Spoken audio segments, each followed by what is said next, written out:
Well, we're excited to have David Mitchell back on the podcast. The last time we had David on, we talked about his work detailing and explaining the eschatological program of the Psalter, how the whole book of Psalms structurally and in terms of the arrangement of its content tells the story of the Messiah. I mean, the whole thing from start to finish, it actually leads to the eschatological outcome of the Messiah, being cut off, reappearing, and again, the rule of the nations, everyone being gathered to worship on Zion, and so on and so forth. So that was an interesting discussion, again, because we don't often get a lot of material on the Psalter here on the podcast.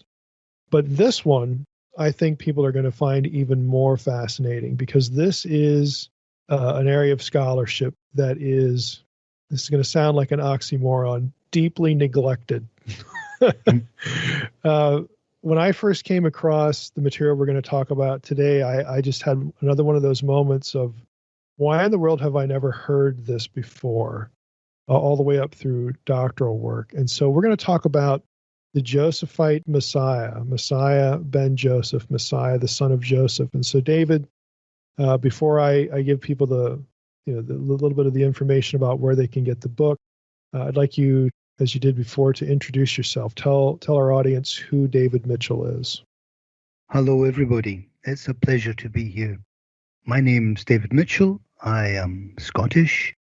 My doctorate in Hebrew Bible is from Edinburgh University, and it was supervised by Ian Provan, who is now in Vancouver, and by Professors John Gibson and Peter Heyman and John O'Neill.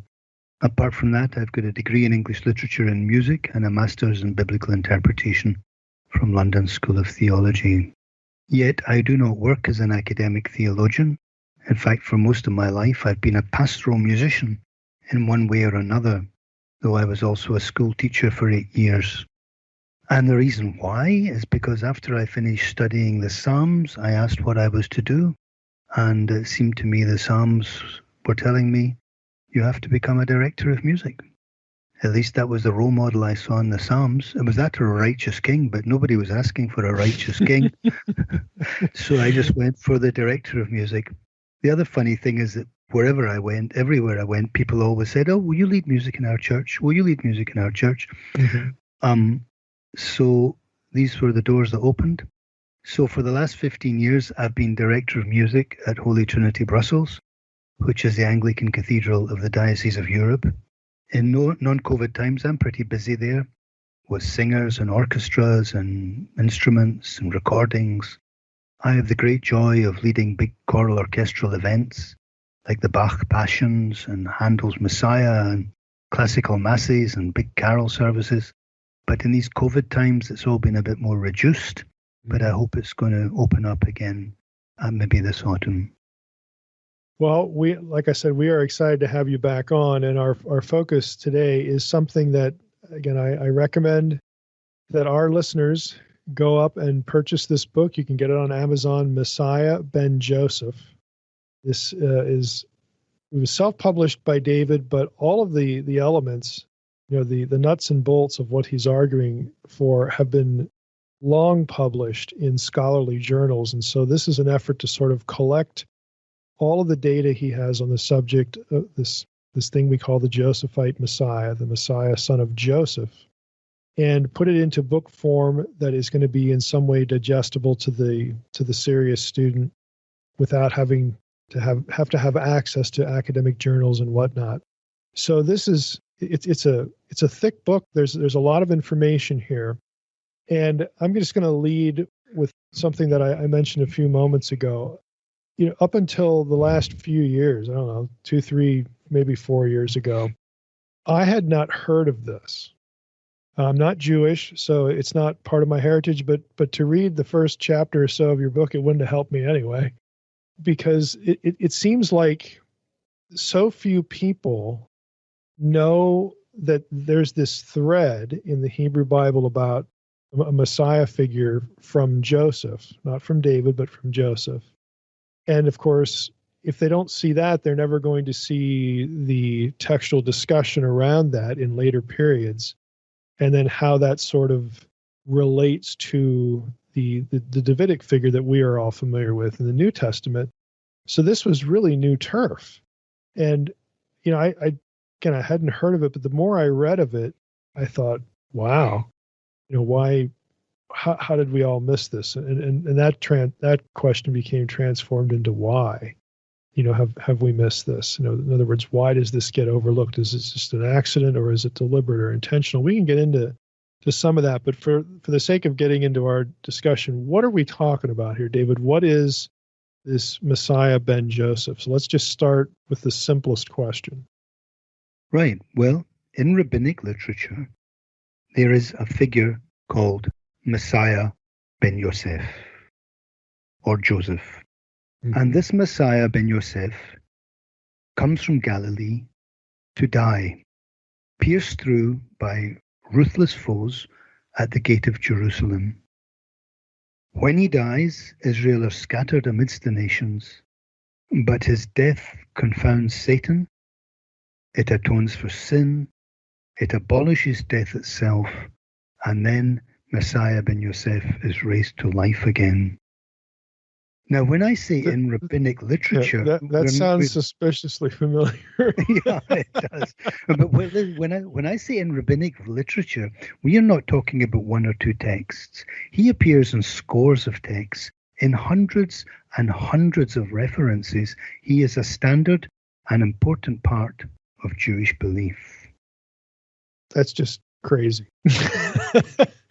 I mean, again, how do we not know about this? Let me ask it this way: this is obviously not something that you're going to get in a seminary class in the Christian tradition or even graduate school. Does Rabbinic Judaism teach any of this today, or does nobody teach this?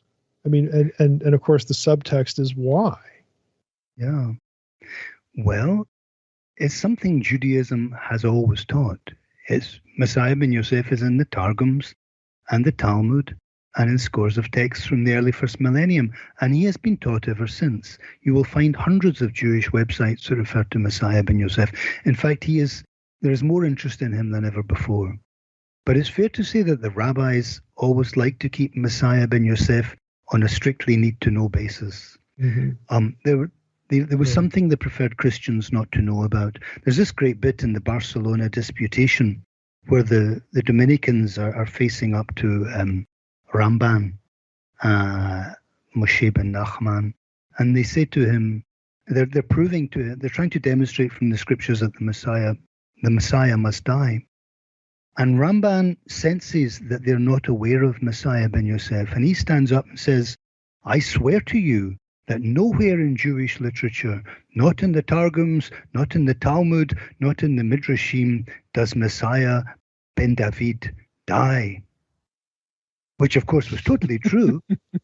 But Ramban knew all about Messiah ben Yosef, but he kept that very much to himself. So the rabbis really didn't want Christians to know about this. And Christian scholarship has only really been aware of him for the last couple of centuries. And a minority at that. Yeah, that's right. I can't recall ever running across this in any Old or New Testament material, commentaries and such. Yeah.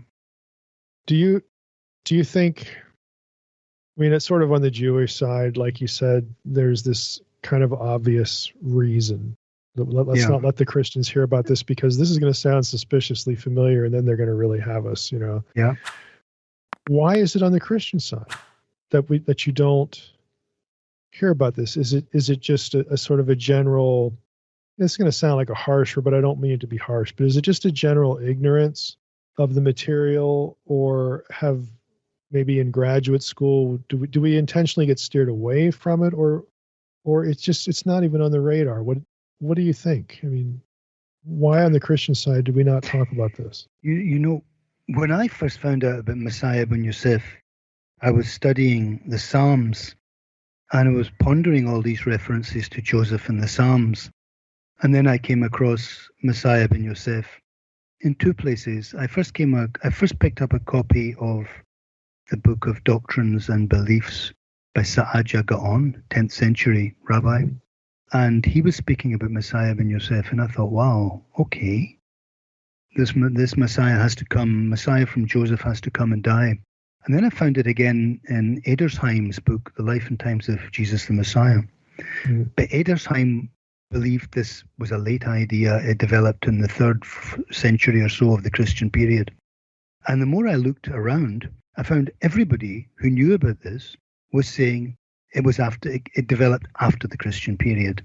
And this made no sense to me at all, because why would the rabbis, having rejected one pierced Messiah, invent another one exactly the same? Yeah. So it seemed very clear to me from the beginning that they could not possibly be right.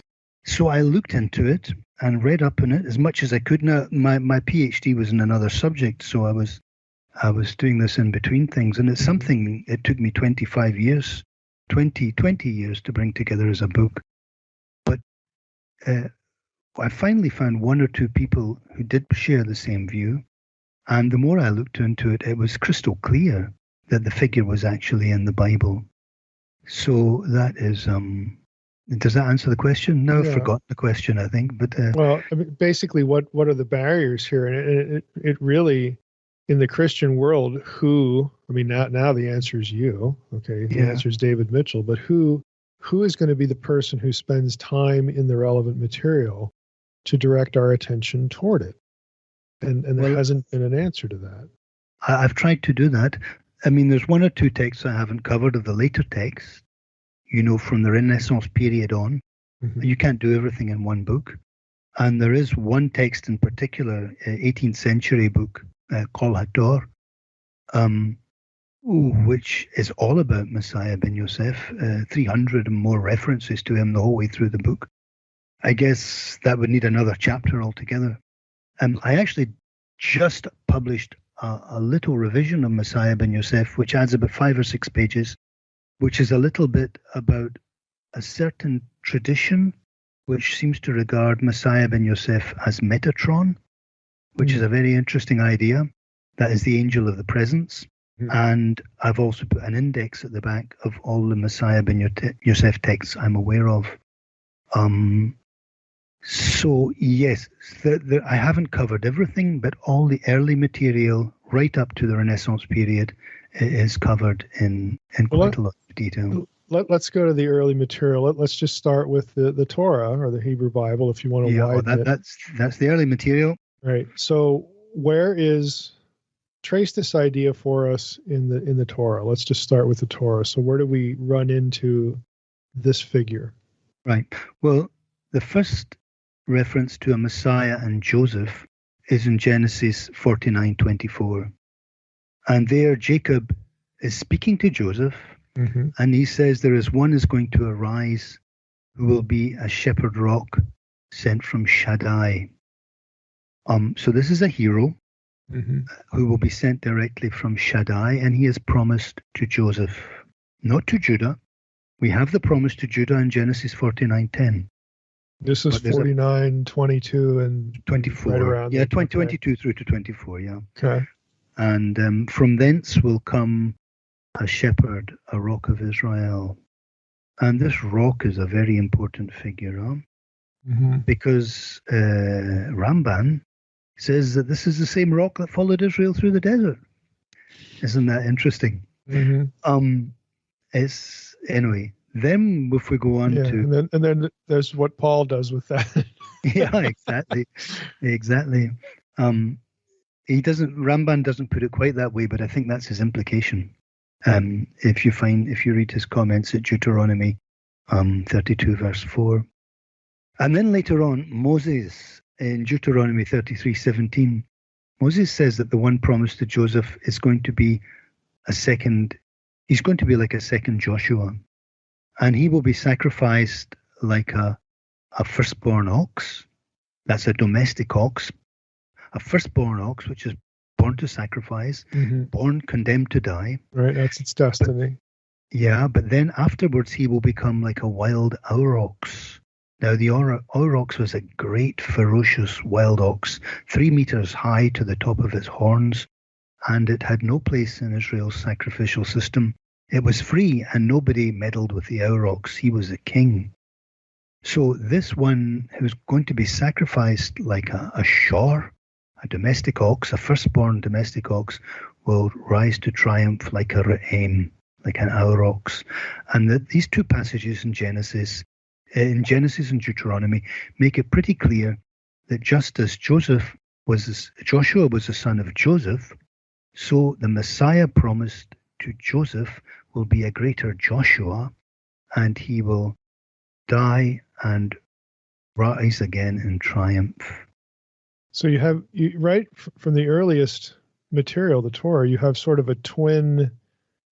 It's like railroad tracks. Okay, you've got these parallel tracks running that are, of course, are going to run through more material, and eventually, we're going to see how they sort of come together. I'll tell you the here's a passage that really hooked me in your book. I don't want to jump too far ahead, but the passage in Chronicles, and for those of you listening out there, yes, First Chronicles is good for something. But First Chronicles 5:1, the sons of Reuben, the firstborn of Israel, he was the firstborn, but because he defiled his father's couch, his birthright was given to the sons of Joseph. Now you would expect to read Judah there. Yeah. But you don't. Yeah.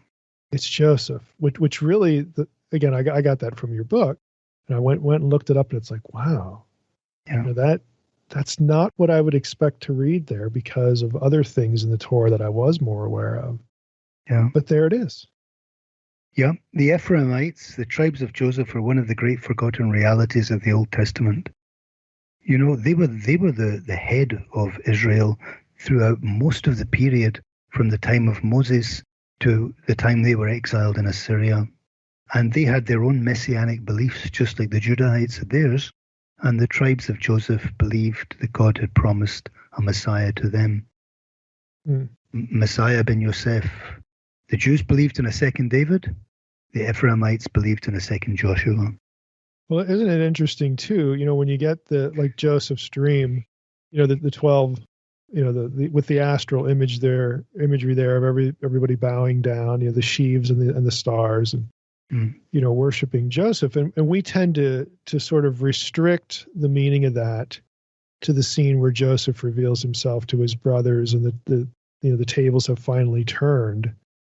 But again, that the astral imagery, obviously is something that has a much bigger, a much wider sort of, what do I want to say here? It plays out a lot more widely than that, because you also have astral imagery in the Abrahamic covenant, for instance. Yeah. You have astral imagery associated with the Davidic covenant, but again, who they're bowing down to is not Judah, it's Joseph. So I'm sure that's going to be part of the tradition as well.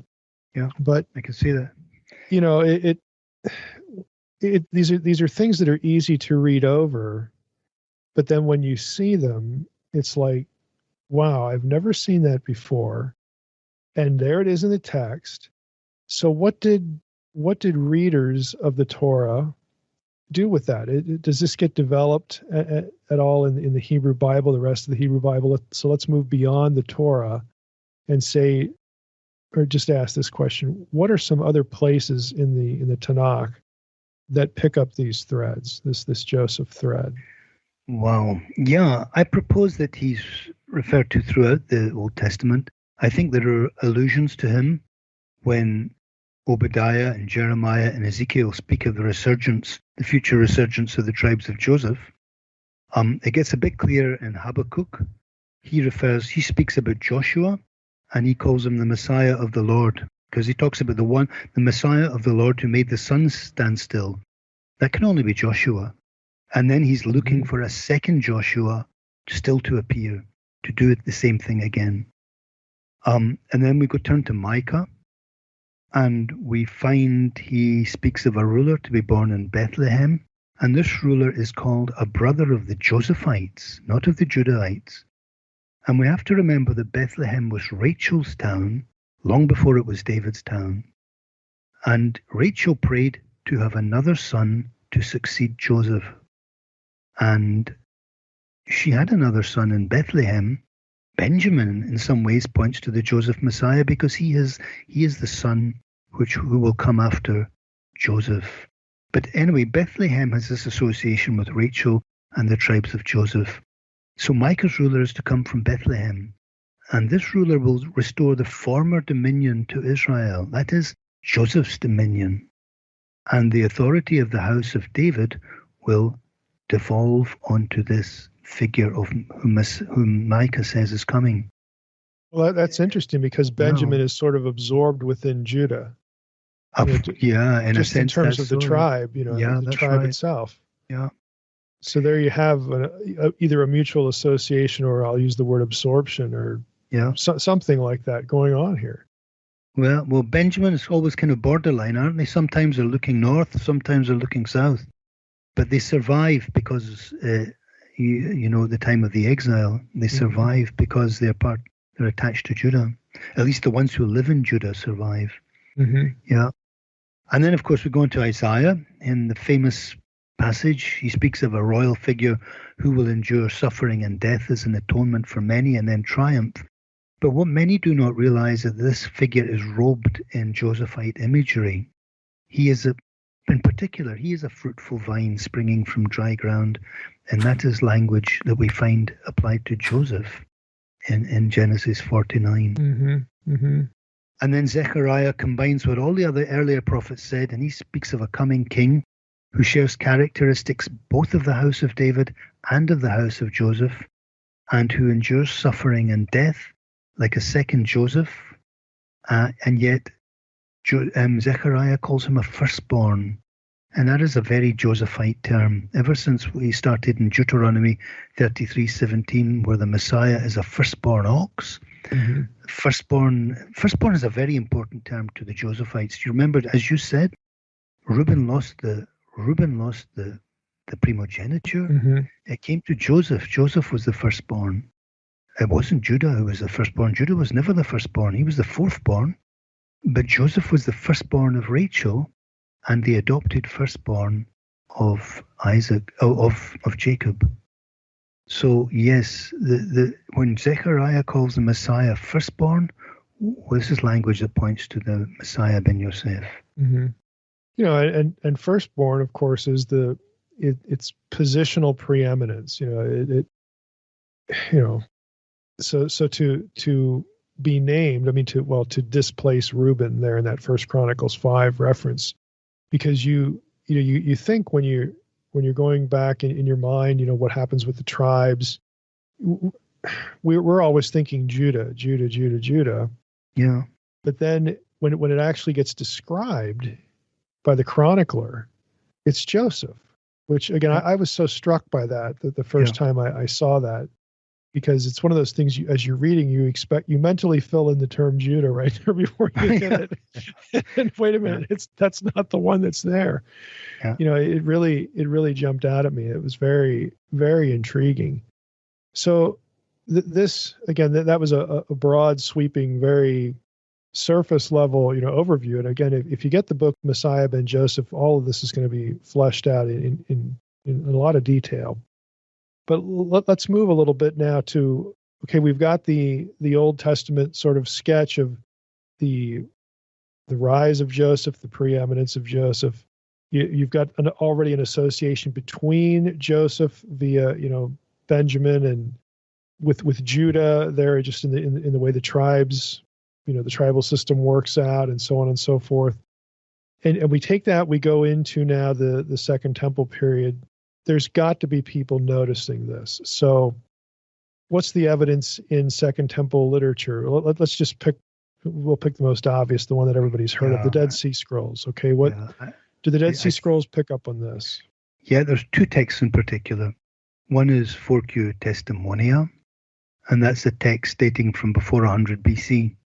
And it speaks of 4 anticipated Redeemer figures whom Israel is waiting for.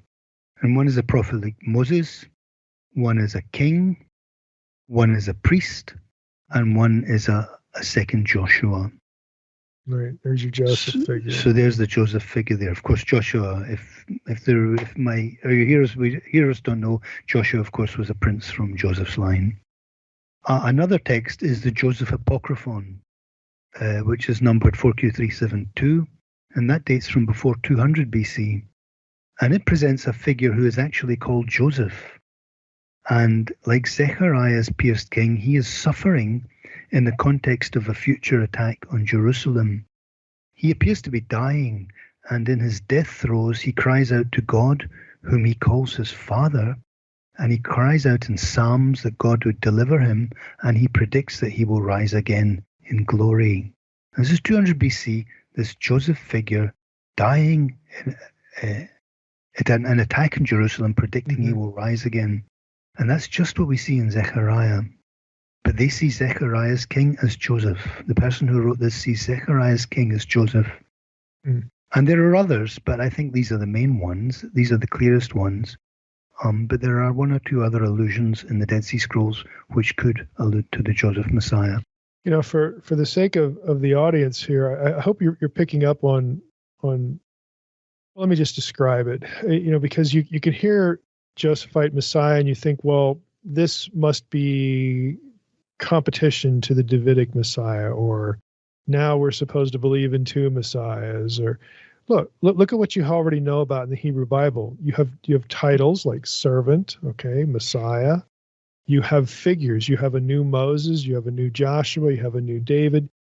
It's not that you just keep counting these titles and names and types. Oh, now we're up to 10 Messiahs we should, look at.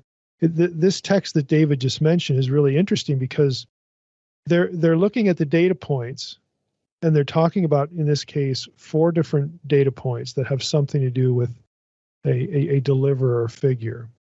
So we do the very same thing when we talk about Messiah in the Old Testament.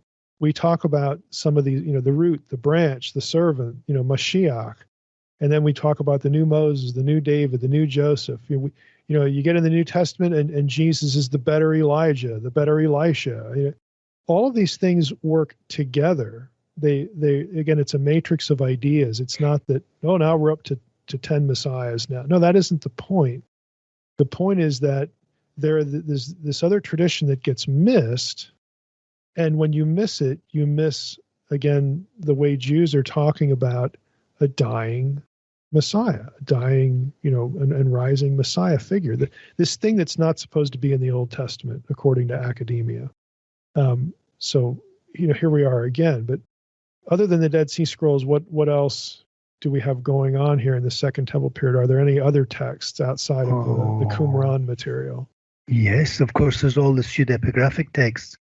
I just need to skim over this briefly. I mean, these are complicated interpretations, and I refer the reader to the book. But I propose that Messiah ben Yosef is in the 2 oxen, which we find in First Enoch. Yep, First Enoch. Chapter 90, the animal apocalypse of Enoch. And they point straight back to the 2 oxen in Deuteronomy 33:17. I suggest that he is also referred to in the Testament of Naphtali, in the Testament of Benjamin, in the Cibyl and Oracles, in the Apocalypse of Ezra, and in the book called Joseph and Asenat, and in the book of Jesus ben Sirach. Let's take the Testaments. Benjamin's obvious. Yeah. But Naphtali, well, again, there's going to be this association, Naphtali and Zebulun with Galilee. Yeah. Okay, so again, that's not that kind of thing. Shouldn't be unexpected. But go ahead. Feel free to describe, some of these passages or some of the points anyway that can be gleaned from them. Wow, that would take a lot of explaining. Well, just pick one or two. What are appetites? Because again, the reason we're having you on is to expose not only the idea and the content, but also the book. This is where let's just take one example. Okay. One example, which is the Apocalypse of Ezra. Everybody agrees that most of the book is pretty Jewish, but there's this one bit right in the middle, chapter 7, and it says, "And after these days, my son Jesus, the Messiah, will die." and everybody says, "Oh, Christian interpolation, Christian interpolation." And I'm saying, no, it's not a Christian interpolation. Yeah. There were people who believed in a second Joshua. Yeah, because Jesus is Joshua. It's Joshua in the Septuagint. Exactly. Right there it is. And there it is. And this writer is saying, look, And in these days, the Joshua Messiah will die. And this is just standard Messiah ben Yosef language. It's what we find in the Talmud. It's what we find in Zechariah and Deuteronomy 33. So there is no Christian interpolation that I can see in the Apocalypse of Ezra. For me, it is a thoroughly Jewish text looking for a Joseph Messiah, expecting a Joseph Messiah to come and die. A Joshua Messiah. But then a Joshua Messiah is also a Joseph Messiah.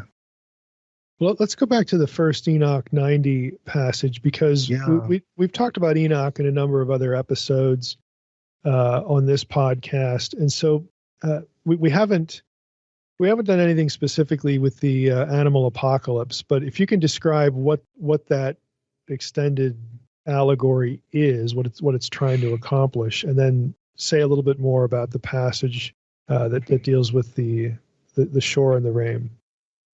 The big question in Enoch, there's a thing called the Nagar. Yeah.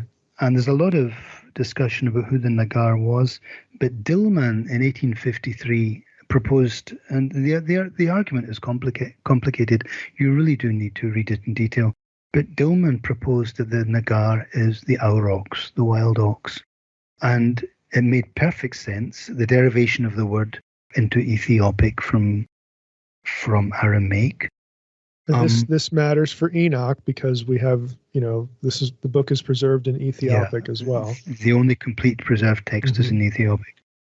And since that time, basically everybody has agreed with Dillman. And if we take Nagar to mean an aurochs, then what happens in Enoch chapter 90 is we see that a white bull is born, and with large horns, and all the beasts of the field and all the birds of the air feared him, and they worshipped him all the time. And they were all transformed, and they all became white bulls. In other words, it means that the first bull was a firstborn white bull. And something happens to him, but he is also transformed, and he becomes an aurochs. And the aurochs... He becomes a king. Yeah, he's transformed into an aurochs. And then everybody lives together in peace in the blessing of God. We're not told how he's transformed, but since he is a firstborn white bull, a firstborn white bull is born destined to a sacrificial death. And since he cannot escape that death, for he's destined to it, he must be transformed into an aurochs after his death. And this is exactly what we see in Deuteronomy 33 as well. Two bovids, a firstborn ox destined to sacrifice, and an aurochs destined to freedom and to sovereignty. And the one is transformed into the other through death. Yeah, what David's talking about here is, again, Deuteronomy 33, really verse 17. But the prior verse, again, may these gifts, rest on the head of Joseph, on the pate of him who is prince. There's another, Nagid. Yeah. There's another term that matters. Who is prince among his brothers, a firstborn bull. Okay, so there you have the connection between Joseph the prince and the firstborn bull.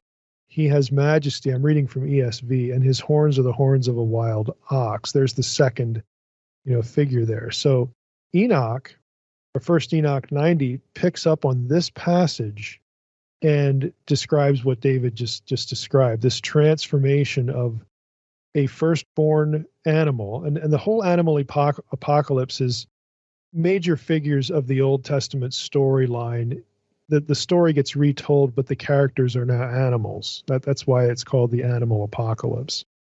And so we have here this connection back to Joseph, and he's the one who is transformed into a king, which is basically the point. So Enoch has this vision of this transformation. And not only does he get transformed, into a kingly role, but what does the rest of it say? Essentially, those who are with him, or I can't remember the exact phrase, but I don't know if it's his children or his followers or something like that, get transformed as well. What was the language there?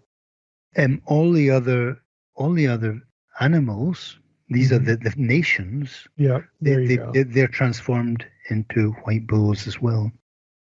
Yeah. So you have the quote unquote the conversion of the nations. Yeah, Again, these are absolutely. obvious messianic themes, but the story or the point of theology is told in an allegory using these animal figures. But the allegory itself in this particular portion goes back to Deuteronomy 33:17, which is about Joseph. Hmm.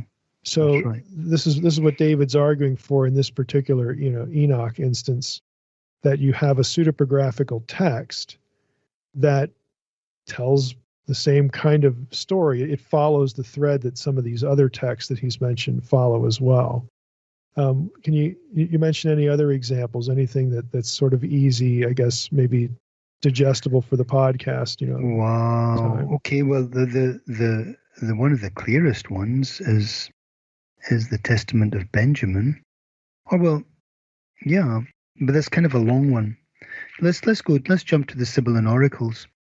This is a little bit like Fourth Ezra. Everybody agrees that Book 5 of the Cibyl and Oracles is Jewish, except for one line, which they say is a Christian interpolation. Some naughty Christian threw that in there. And I'm saying it's not a Christian interpolation. Here it is. A certain man will come again from heaven, the most eminent of men, who spread upon the fruitful wood his palms, the noblest of the Hebrews, who once made the sun stand still by crying with fair speech and pure lips. Now, I mean, good grief. when we say the sun stands still, well, there's only one person who makes the sun stand still. Right. This is Joshua. So this one is to come again from heaven, who is a Joshua figure. Yeah. And he's coming again to a place where he once spread upon the fruitful wood his palms. And people reject this, thinking it's a Christian reference. Because of the cross. Yeah. To crucifixion. My tutor, John O'Neill, wrote on this, and he said there were other Jews crucified in the first century BC apart from Jesus, and he thinks it may be a reference to one of them. Others think it may be something different. Robert Kraft thinks it may be a reference to the fruitful tree and hands spread upon, not necessarily sacrificial, but Joseph's fruitful tree. There are various ways of looking at it. 49, yeah. Yeah, but there are other ways of looking at it, but it certainly is speaking of the coming of a second Joshua. And why this is unlikely to be a Christian text for the very simple reason that the New Testament never speaks clearly about there being a Josephite Messiah. Now, I'm not saying there isn't a Josephite Messiah features in the New Testament, but it was never a Christian belief. We don't find it in the early church that the Messiah will be descended from Joseph. Or will we? So, yeah, we do find Justin Martyr comparing Jesus to Joshua.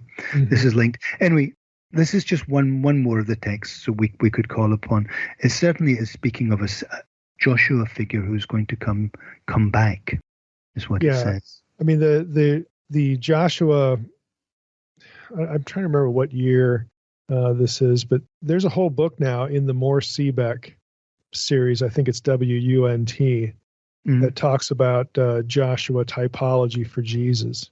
Yeah. But you're right. It's not the kind of thing that you hear in church or that would have been taught, in the early church. It's I just looked it up here. Richard Unsworth, Joshua Typology in the New Testament. It's really? 2012. Yeah. How do you spell Unsworth? UNS? OUNSWORTH. Yeah, but their books cost so much, huh? Oh, I know. You take out a loan.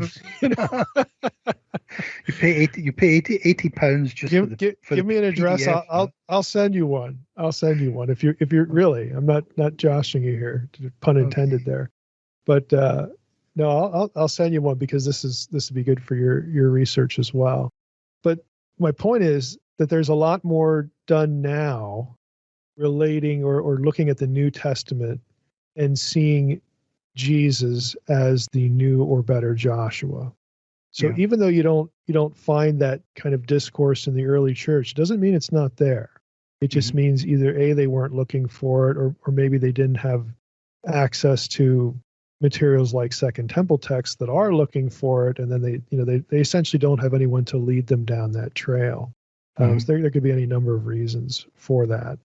But since we're in the New Testament now, how would you talk about, you yourself, how would you talk about the relationship between the, Messiah, Ben Yosef, the son of Joseph here, and Jesus? Okay, obviously, there we go. The new Joshua, who's also a son of Joseph in the New Testament, and the son of David idea. How should we think about these things in tandem with each other? The first thing that popped into my head when I came across this in your work was, okay, we've got when the monarchy divided, we've got the Ephraim and Judah thing, and there's that sort of relationship, and you can see like with Ezekiel with the two sticks becoming one, and the tribes are brought back together, and now we have a whole. And so I'm sure that's one trajectory, but what are some other ones? I mean, how should we be thinking about this? I think before we speak about the New Testament, we have to say that within the Jewish tradition, there are two views on Messiah ben Yosef. Right. Now, I think the more obvious view is that ben Yosef means that he is a patrilineal descendant of Joseph. But there is another view which tends to be more hidden, which is that he is a heavenly figure. And as I said, there are some people connect him with Metatron or with the rock who accompanied Israel through the desert. Right. When we get to the New Testament, this duality can't exist, because the basic New Testament teaching is that Jesus is a heavenly man, virgin begotten. So he is not the patrilineal descendant of David nor of Joseph. And by virtue of the virgin birth, exactly. Now, so in Jesus of Nazareth, we meet one who is called, Yeshua ben Yosef, the Joshua, the son of Joseph, a second Joshua, and he does die, like Messiah ben Yosef, for the sins of the world. And I suggested two New Testament writers in particular were alluding to this in their words. One is John the Apostle, and the other is Stephen the Martyr. And they saw him in these terms. Many of the church fathers, particularly Justin Martyr, also referred to Joseph as a type of the Messiah. But as I said, we're not talking here about patrilineal descent. We're saying that Jesus, and again, this is something I deal with more fully in my new book, Jesus, the Incarnation of the Word. I go to some length to show that Jesus is descended matrilineally from Zadok, yet Mary's father was a Judahite, yet there is also some Josephite blood in there as well. So genetically, Jesus does descend from all three tribes, but the New Testament view is that these different messianic figures are rather paradigms which point to the Messiah. That is how I would see it. Do you can you talk a little bit about John and Stephen, what they might, the allusions they might make? Yeah. Well, there's several. We have this passage, haven't we, where Joseph. I'm looking at the book here. Well, in John's Gospel, Jesus comes up in chapter 1, and with Nathanael there, and he calls him. We have found the one Moses spoke about in the prophets, Jesus, the son of Joseph, and Yeshua ben Yosef. This is the language of the Josephite Messiah. Of course, we realize that Jesus' adoptive father was Joseph of Nazareth, but just the words there, Yeshua ben Yosef, I think was a flag to some people that there's a Messiah ben Yosef tradition going on here. But there's a more interesting thing in this Samaritan woman who's standing by the well. Now, of course, the Samaritans did and still do believe in a Messiah from Joseph. They do not share all the details of the Jewish messianic tradition. In fact, they seem to have lost the idea that the Messiah will die, but they certainly believe the Messiah is to descend from Joseph. And so Jesus is standing talking to this Samaritan woman who tells him the Messiah the Taheb is coming and he will explain everything, the Messiah. And she's standing by this well. And in the Bible, springs of water symbolize descent. And this well they're standing by has descended from Jacob and from Joseph, and the water within it seems to me that John is using this as an allusion to the Josephite descent of the Messiah. These are slightly complicated arguments. Once again, I refer your readers to the book, but I think the discussion with the Samaritan woman does point to Jesus presenting himself as a Messiah descended from Joseph. Yeah, it is interesting because, John 4 does specifically say, he comes to a town of Samaria called Sychar, near the field that Jacob had given to his son Joseph. Yeah. You have a Joseph reference in there, and then of course the well is part of that. Yeah. And it's just one other thing. Jesus says, I am the true vine. And you'll hear scholars the whole time saying, well, the vine's a symbol of Israel. Well, go and search the Old Testament. The vine is not the symbol of Israel. The vine is a symbol of Joseph. From Genesis 49. Yeah. When Isaiah says, chapter 5, he says, he talks about the house of Judah being his pleasure garden and Joseph being his vineyard. The men of Ephraim are the vineyard. So when Jesus says he's the new vine, the real vine, I think this is a reference again to being the real Joseph. So there we go. But as said... Well, it's interesting. I'm looking at the passage now. You have in verse 7, for those listening, Isaiah 5:7, for the vineyard of the Lord of hosts is the house of Israel. Think northern kingdom. That's right. Ephraim, Joseph. And then the next line is, and the men of Judah are his pleasant planting. So there's a distinction between Israel and Judah there. The vineyard association goes with Joseph. Yeah. So that's essentially what you're summarizing there. That's what I'm saying there, yeah. How about Stephen? Yeah, well, Stephen stands up and he talks about Joseph as a messianic type. I mean, Joseph points to the Messiah. He was rejected, just like Moses was rejected by the people of Israel. So was Joseph. And just as Moses was raised up to be the king and the leader of the people, so was Joseph. And then, of course, he leads on and says, who else have you not rejected? But I mean, Joseph is presented there as a clear type of the Messiah. He is rejected by the Israelites, rejected by Judah, but he rises to become the ruler of all Israel. Wow, it's very, very interesting. I might as well mention the other book. What was the title again? I don't want to mess the title up. Jesus, the Incarnation of the Word. Yes, the Incarnation of the Word. I've read just about all of that book. I wrote a blurb for it on the back. Yeah, thank you. People will see, sure. If you're really, again, we're here to talk about Messiah ben Joseph, that book. But David is obviously correct. He knows his own work.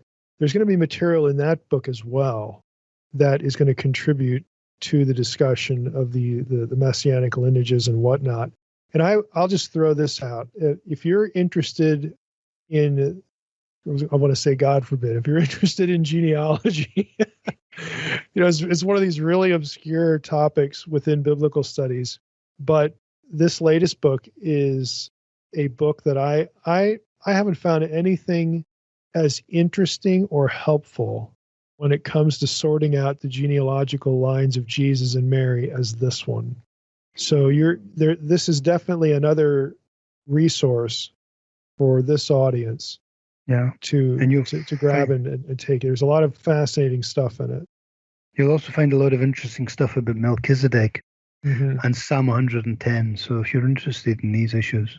Yeah, absolutely. Well, I want to thank you again for spending a little bit of time with us. I mean, it's just interesting. I mean, what can we say? Because I'm in the same boat as most, people who are going to be listening to this. I had not heard of Messiah ben Joseph until a few years ago, and came across. I'm not even sure how it happened anymore, but for some reason I got linked or directed to your book from something, and read a little bit of it, here and there in different comments. And then I went and got the book and read the book. But it's just fascinating. and I think it's very helpful, again, in terms of biblical theology, because it fills a void. I mean, this is obviously something that Jewish thinkers were dipping into as they thought about Messiah and their own future, their own eschatology, if you will, their own destiny. In their messianic profile, this is a significant thread. This is the Joshua Joseph material was significant. Okay, at least a certain sects of Judaism and certain Jewish writers. And with that, you can't deny that this particular strand, this particular element of the profile has a dying and rising Messiah. It's just there, as David has pointed out. So I think for people in our audience who just generally want to know more, or also maybe in a certain apologetic sense, because this is one of the things that people like to throw at followers of Jesus today. Well, the Messiah your New Testament teaches doesn't have any relationship to Judaism, and it makes stuff up, and there's no dying Messiah in Judaism. Well, no, that's not correct. So I think it's going to be useful for that as well.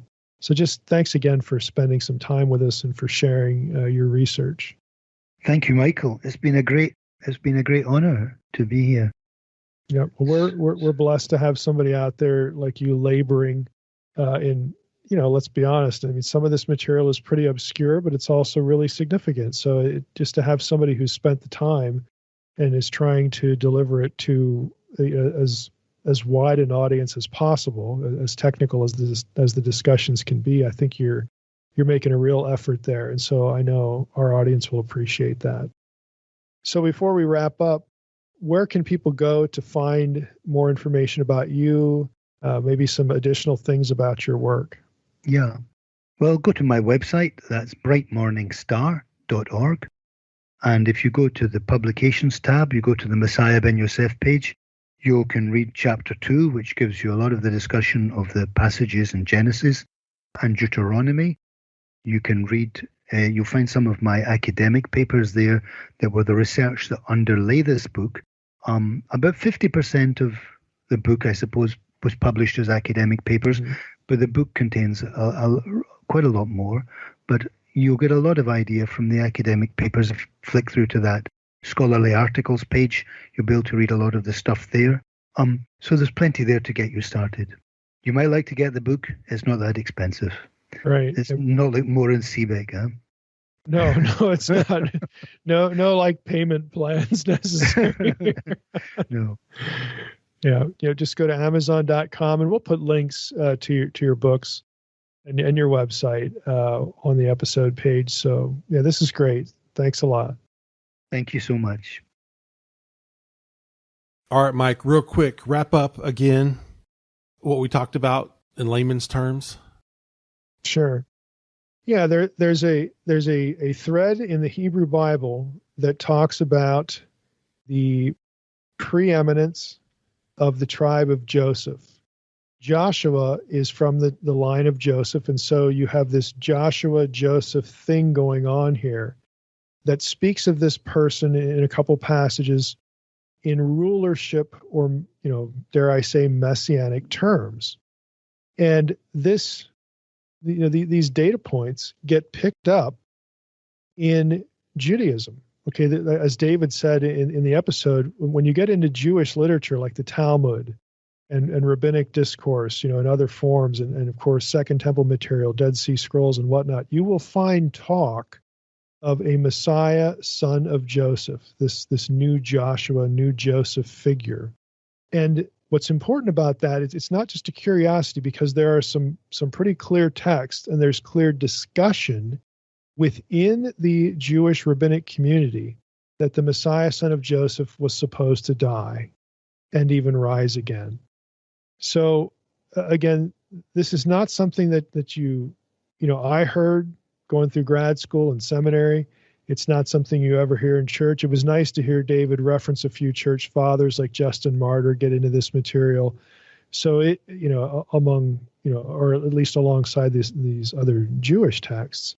But there is, again, a clear link between the New Testament idea of a dying and rising Messiah and Jewish material, okay, that precedes it. So that's what in a nutshell, what we were talking about today. It's just that if you don't know sort of where to look for it in this Messiah, son of Joseph idea, we wouldn't even be thinking about that term. But if you're aware of it, you can find a lot of messianic discussion within Judaism about a dying Messiah, who would rise and then, redeem Israel and the nations and so on and so forth. It's there. It's there. So I just found the subject fascinating, and I'm sure our listeners, are going to benefit from it as well.